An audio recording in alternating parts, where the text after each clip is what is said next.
Hey, welcome to another edition of the Get Made podcast. Glad that y'all here with me today. Got a very important subject or segment for you today. And want to say what's up and salams to my brother Salim from Brother Salim TV. He's on hiatus this week. So we're going to see him when he come back again next week. And until then, I want to kind of jump into this conversation, right? So I've been checking out a few things on social media this week, and just certain things. Of course, some of my problems that I have with probably even one of the podcasts that's out there, and I don't really have a problem with the podcast itself. Probably some of the individuals on the podcast, which probably would be the Breakfast Club and the men on the Breakfast Club. And I think I've talked about this before, right? And what I'm beginning to see, though, that they are really just a illustration of what some young men are kind of doing today. And that's his whole thing based upon vulnerability. And what this feminine portrayal of vulnerability look like coming out of men, right? And okay, call me old fashioned, call me what you will. But it's just certain things as men I don't do. And I don't believe we should do as men. Right? And especially when it comes to leaving or placing all of our stuff online on things of nature there, right? I've always had a kind of a problem with that, right?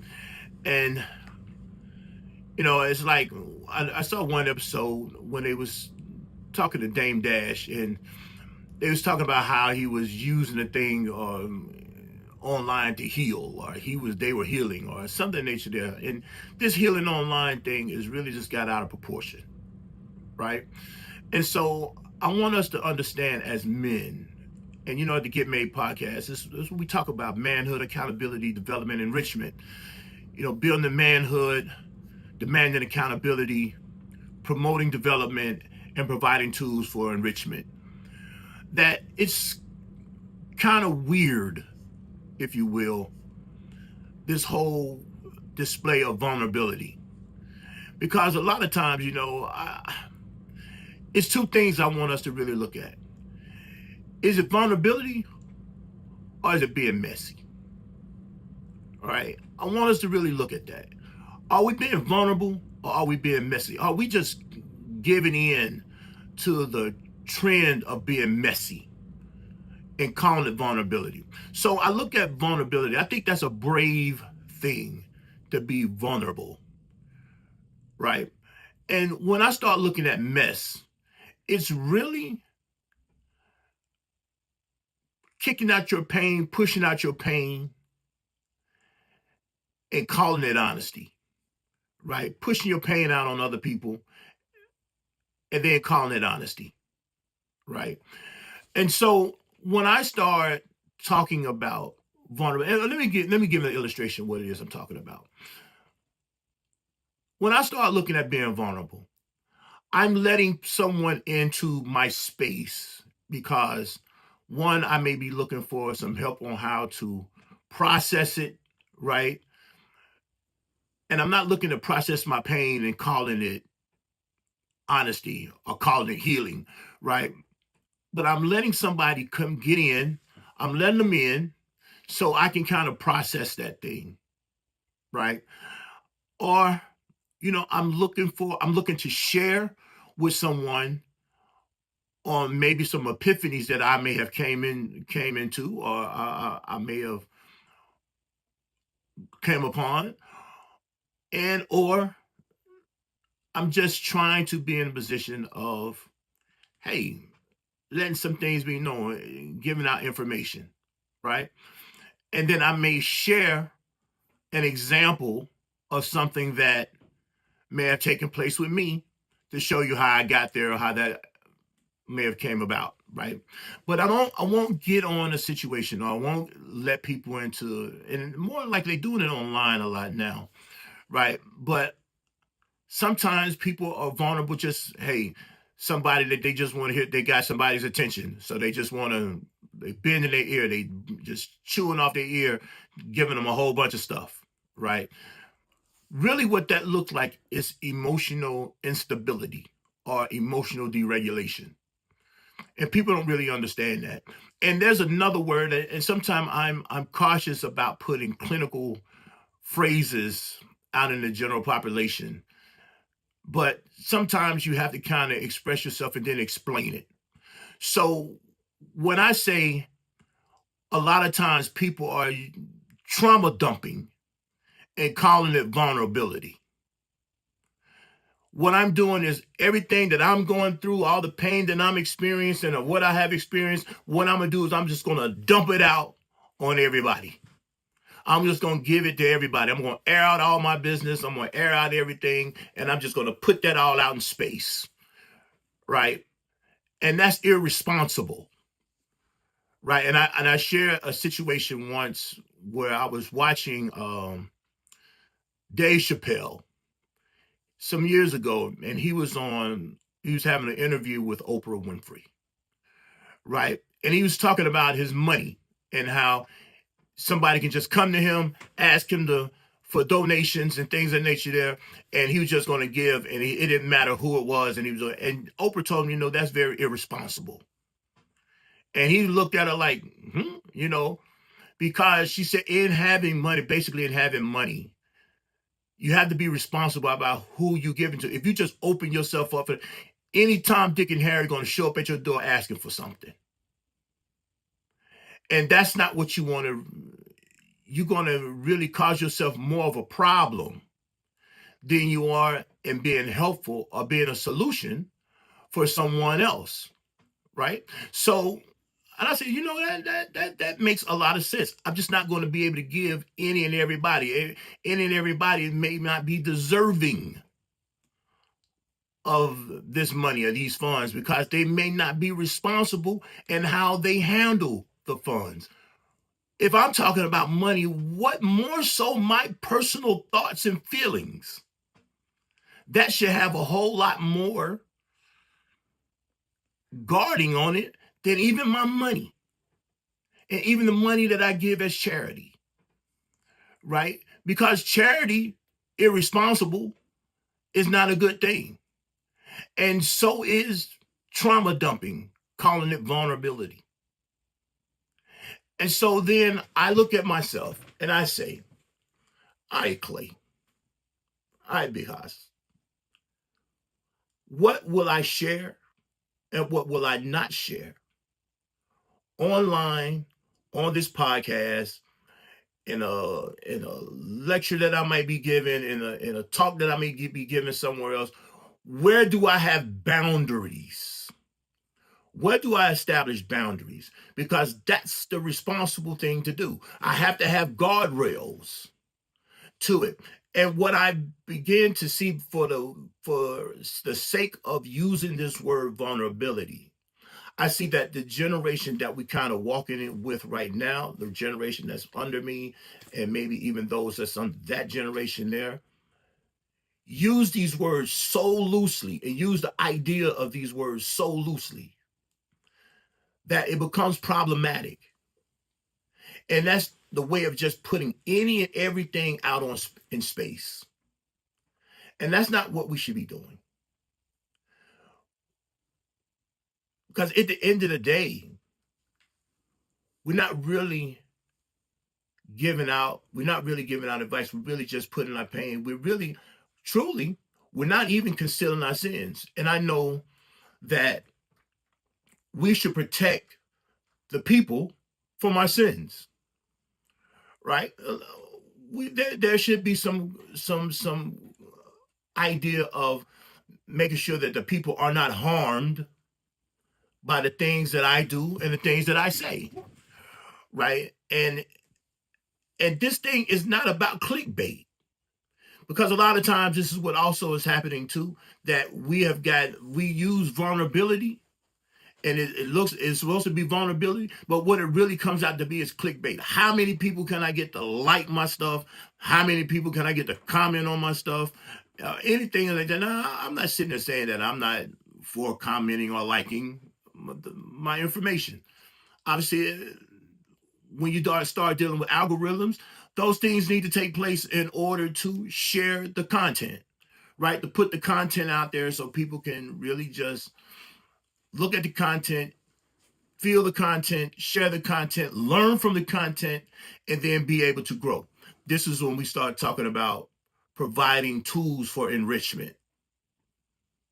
So there is a purpose for why I'm putting something out in space other than just at the end of the day, either trauma dumping and running my mouth or trying to have clickbait and just getting somebody to follow me, look at me, how many, if I can go viral or anything along those lines there. And we have to also look at what viral looks like, right? It's so amazing that, we use so many words that really sound like disease and contagiousness. And we use that as, oh man, it's viral, and it's weird how we are now in a thing of making something wrong look good. And even in from a Quranic standpoint, there's something that said, right, that Shaitan said that he's going to make wrongdoing fair seeming. He's going to change the very nature and the order of things, right, and make wrongdoing fair seeming. So now the wrong thing looks like the right thing to do. And I want us to really kind of grab a hold to that, because what I'm really understanding and seeing from not just men, but it's really a sad case when men do it. But I'm also seeing, of course, I see a lot of women who do it. I see a lot of men who do it. And it's really men who fallen in a lot of feminine positionings and feminine footsteps. And it's something that's not right. It's something that really needs to stop. It really needs to stop. And many of us who may check out this podcast out here may disagree with me in that. And I'm cool with your disagreement, right? I'm actually cool with your disagreement. I'm telling you how I'm there, why I'm there, and why it should stop. Yeah, you are fully an adult. People want to take this, I'm a grown person, I'm a grown ass person. Oh, they use all these type of words, and don't act like y'all say it, all you, super religious people, you hear it, you probably said it yourself or something like it, right? So I, try to stay as close to real as I possibly can so you can get a real understanding of what it is that I'm saying, right? That's me being vulnerable. You see what I'm saying? I'm putting myself in space in order to teach something, not to just give my information, but yeah, I might put myself in a line of fire in order to be able to teach something and to give some illustrations of what it is that I'm talking about. But I'm not going to sit there and come on, talk about my personal history, talk about all these type of things here in order for you. And now, don't get me wrong. I have done this before, and I give an example. This is being vulnerable. When I was going through the thing of losing my eyesight, and I went to my doctor's office some years ago, and many of you may remember this video that I did. I think I did a live, and I was having a moment, right, that I just got the information of what, that I probably would never get the sight back. And I was sharing on how I had to make a decision back in, I think it's like 2007, of because I lost my health insurance. And I had to make a decision on what I was going to address. Was I'm going to address the diabetes situation that I have going on, or was I going to address my eyesight? And I had to come up with a determination that which one could I live with? Which one could happen and I could still live, and which one I probably couldn't live through because all the health ramifications would have been very dire if I didn't address it. And so therefore I had to adjust because I had to pay for that out of pocket, right? Because I didn't have insurance. So I had to pay for it out of pocket. And both of them were very rather expensive, right? And so the reason I was sharing that is because I wanted people to know we have to take our health care very serious, right? We have to take, so if you are in a position of having health benefits, you have a employment, of being able to get health benefits, things of that nature there, then by all means, make sure you do so. Make sure you go to the doctor often. Make sure you get treated for your eyes. Make sure you get treated for your health, getting your physicals, not just going once a year, but having some periodic checks on everything. You know, that was the idea behind having doing the live. That was me being vulnerable because I was letting somebody in on a decision that I made. That was me taking accountability for the decision that I made, and there were consequences to that decision, right? But nevertheless, I had to make a decision. And so I found myself at the fork of the road, which way I'm going to go. Was I going to go right? Was I going to go left? I only had two ways to go at that point. And so I shared that. And it wasn't for, oh my God, and some people gave me some condolences and gave me some, different things. Some people reached to me on, not online, but in my inbox or whatever. And, had some, and actually, probably met some friends in that situation too that I still kind of hold today. Right. And so, because they showed a certain amount of care, I wasn't looking for that. I wasn't looking for pity. I was sharing something, and I'm using certain words. Was at the end before this podcast is over. I want to share what ways we can do something different. It's going to be three ways we can do something different in dealing with vulnerability, right? But I wasn't looking for pity. I wasn't looking to blame something or blame something else. And I wasn't looking to just be, explode about a situation, right? But what I was doing is I wanted people to know, especially black men, black people in general, but especially black men, especially black Muslims, because a lot of times black male Muslims, because we don't go to the doctor enough. We get caught up on the narration of taking black seed and honey. We're gonna black seed, and don't get me wrong, I'm a firm believer in the understanding that there's a cure in black seed for everything but death. All right, I understand. I believe that wholeheartedly, but I also believe that we misuse a situation or we don't use a situation correctly, therefore not being able to get the full benefit out of it because a majority of people out here know nothing about the proper uses of black seed, right? I understand that because I've heard people say some of the most craziest and ignorant things and talk about medicinal situations than I've heard, right? And if I had a dollar for the stupidity that I've heard when it comes to health, I would definitely be okay. I would certainly be okay.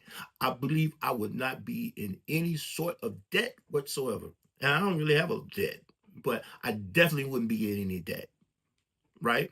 And so, because the ignorance is, oh my God, is rampant, right? So I wanted us to know that how we need to take care of ourselves, and I'm still learning certain things. And I have a naturopathic person as well as I have a traditional medical person.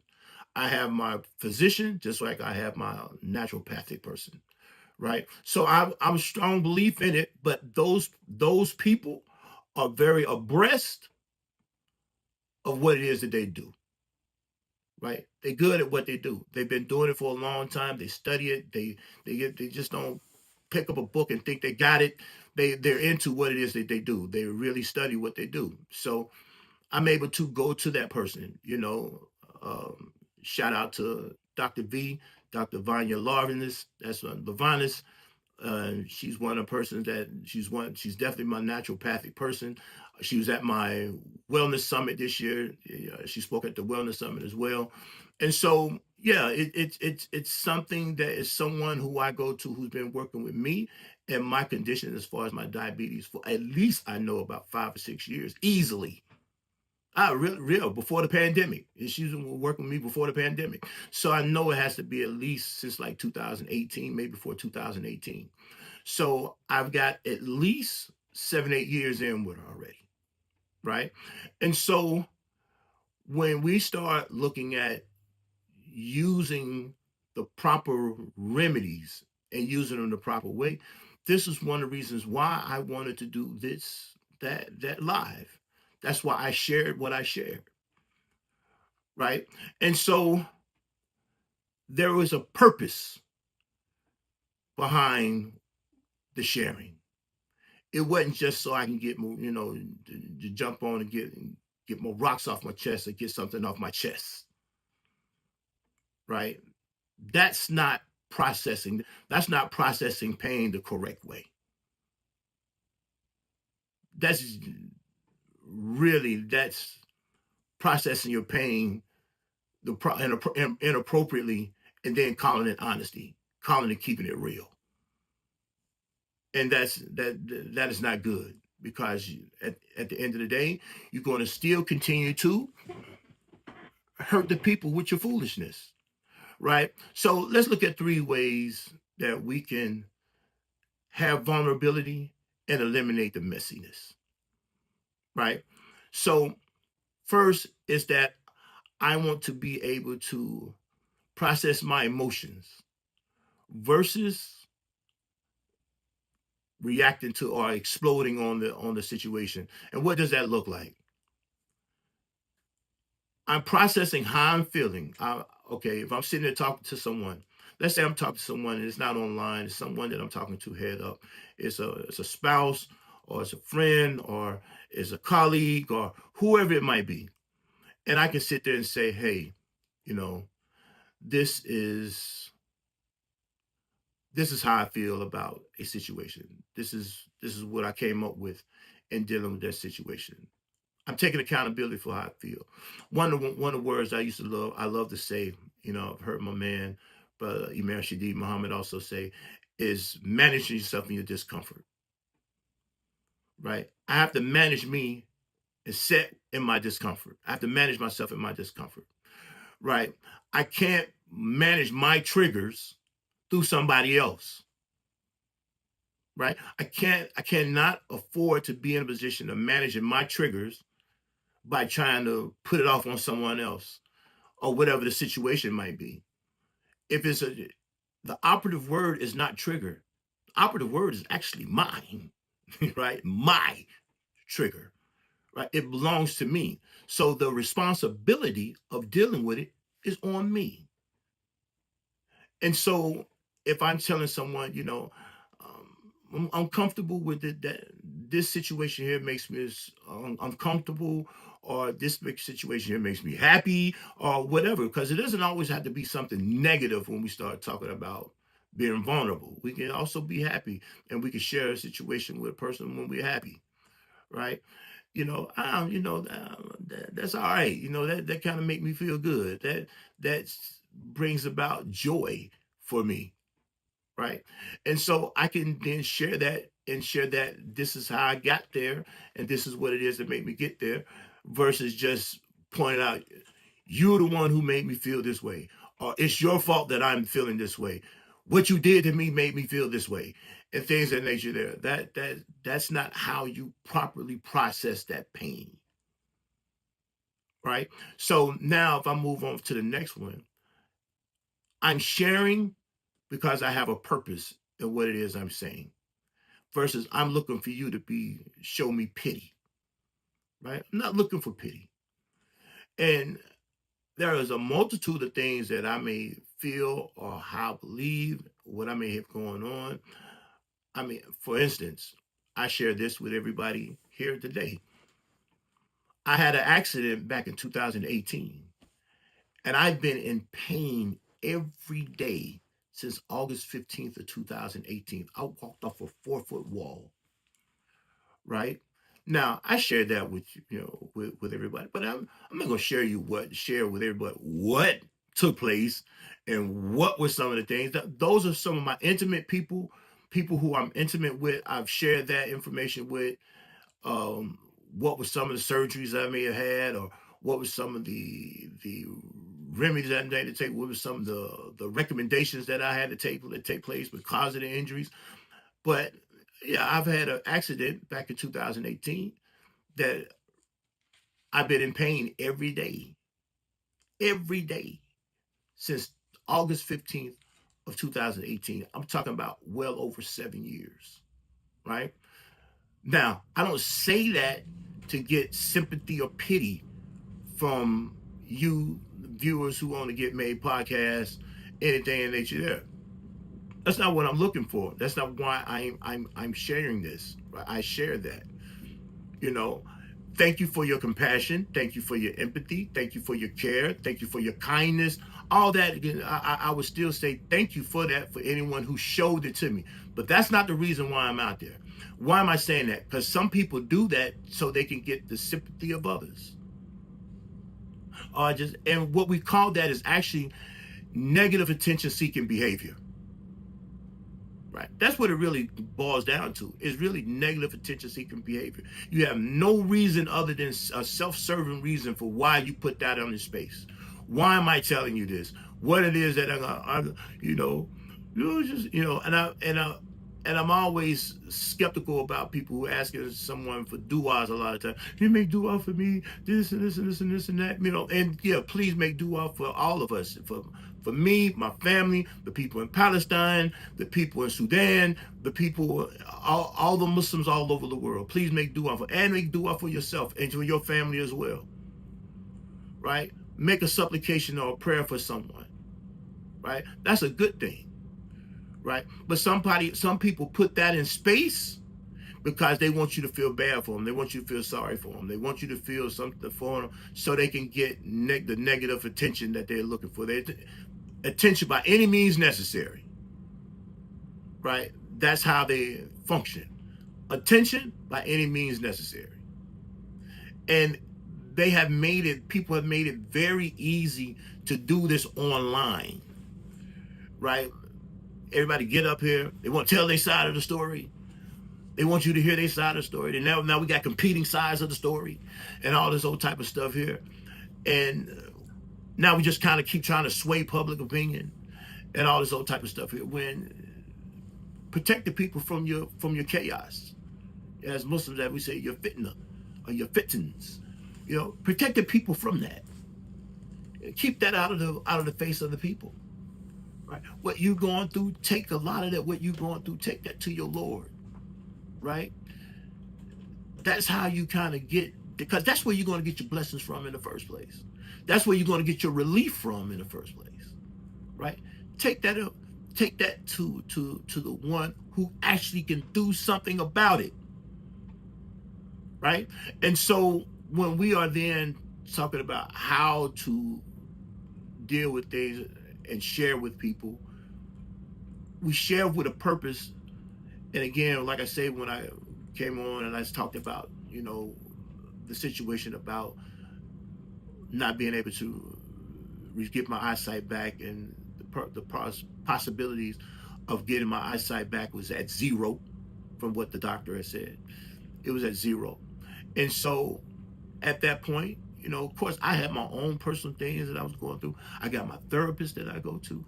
I have my people who I talk to, or who I have as confidants that I talk to. And that's it. Everybody don't need to know. Everybody else doesn't need to know all that. Right? And so last but not least, taking accountability for where you are versus shooting blame at someone else. And what does that look like? I take accountability for the fact that this is why my eyesight probably went. This is why the deterioration of my eyesight was so rapid. This is how it started coming back real quick and real fast, because of the decision that I had to make, right? Because I had the understanding that, you know what? It's a multitude of people out there with glaucoma who haven't completely lost all of their eyesight, right? Even though a doctor may say this is going to happen. How many people do we know that they've been given the diagnosis or prognosis that they only got 6 months to live, and they've been here now for the last 10, 15 years, right? So, and you want to make sure, you want to feel like you're going to be in that category, right? You want to feel like, I still need to take care of my business, but I ain't going for all that. Well, I also did some things that actually put me in a category or put me in a situation where that probably wouldn't have been my fate, because I had to follow up with a way that I wasn't able to follow up with, right? So therefore I share that to then say we have to then be able to do something. I took accountability for what happened, the decision that I made. I'm accountable for the decision that I made. I can't blame, if I could have kept, if the insurance wasn't so crazy, health insurance wasn't so ridiculous, and all this old type of stuff here, if they weren't just trying to make a quick buck or just strangling the little man and all this old type of stuff here, if I would have then been in a position of saying all that, then at that point, that's me blaming somebody else for a decision that I made, right? And so I have to show the contrast in that, right? And so those are three ways that we can show vulnerability and eliminate or reduce the messiness. Because if we don't reduce the messiness, it only gets worse. It only gets worse. And we see how people are using the online space, and to a point to where, and I use this, it's not to blame, because that person has to take accountability for it. But yeah, to some degree, people are using this thing to even promote violence. They are promoting violence. And you got a fool or an idiot out there who will then take that up. And they have to be accountable for their action, but they got sparked with the stuff that is, we have to have responsibility about the things that we say and the things that we do.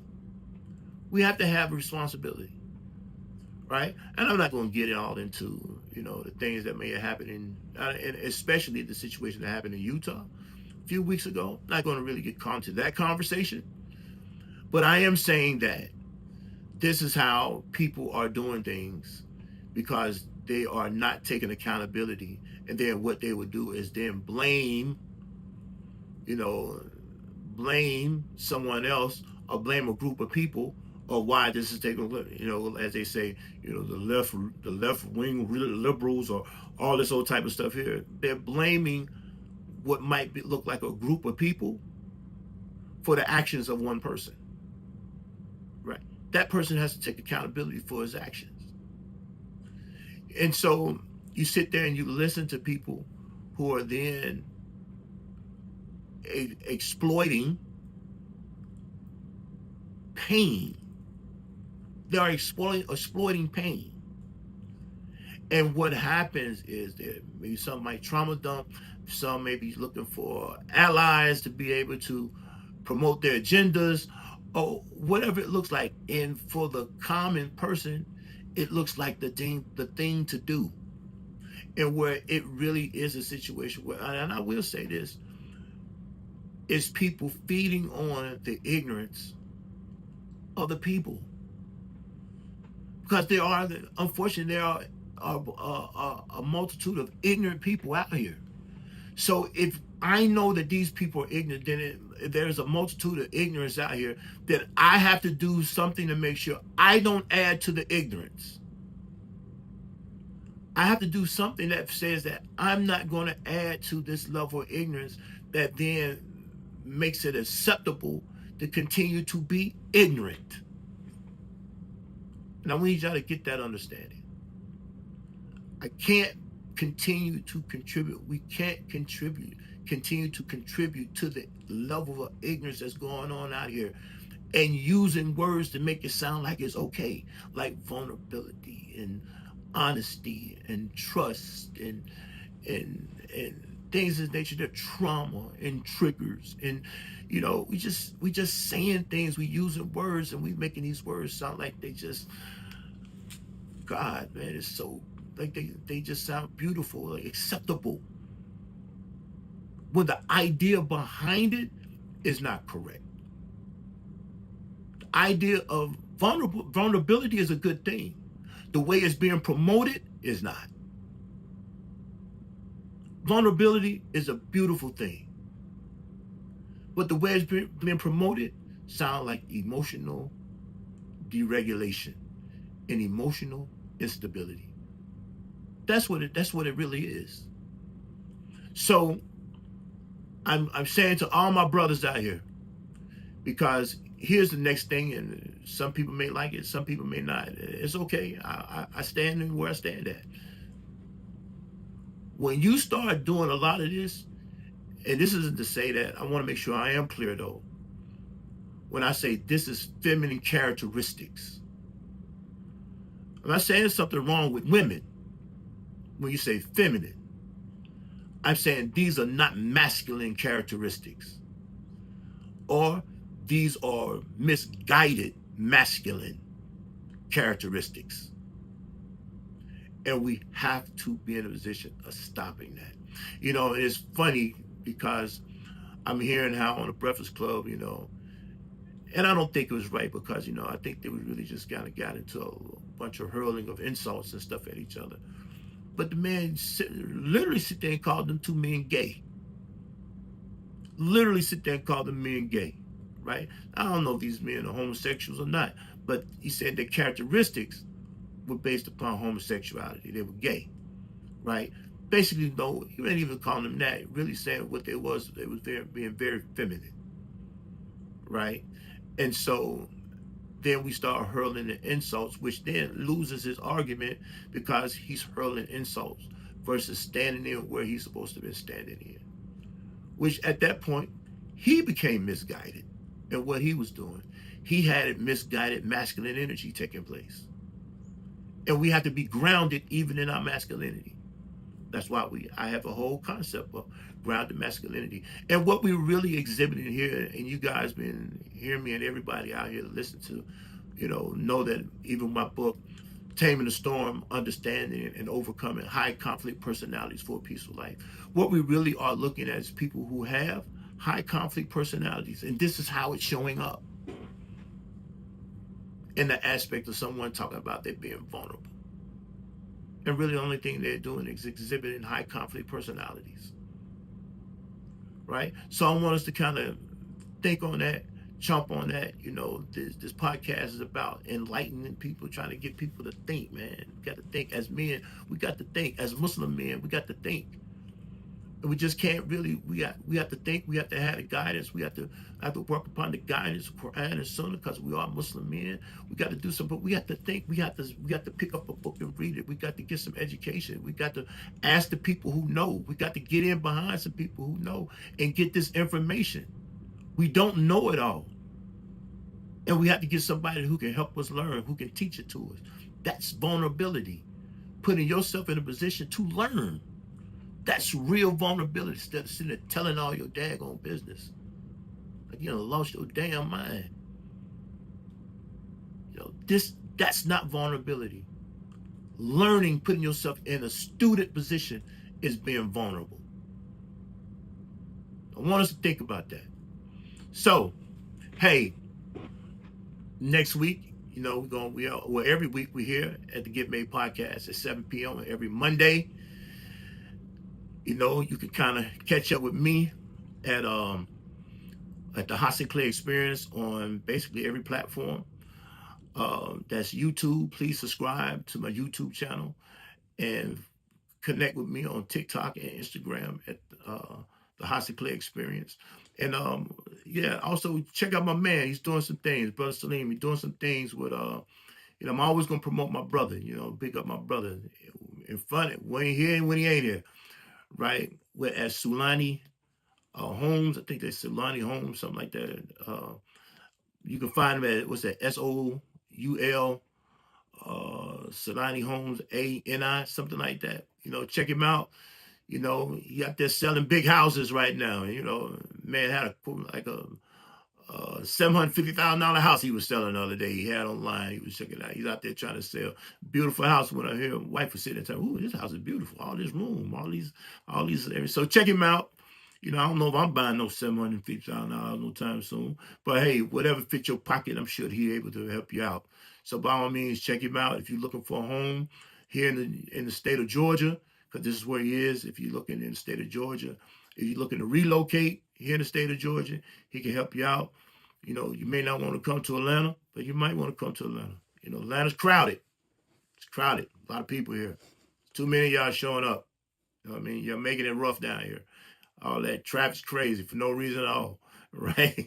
But by all means, check him out, and he might can help you get a home, or at least if you ain't looking to buy, maybe help you rent one.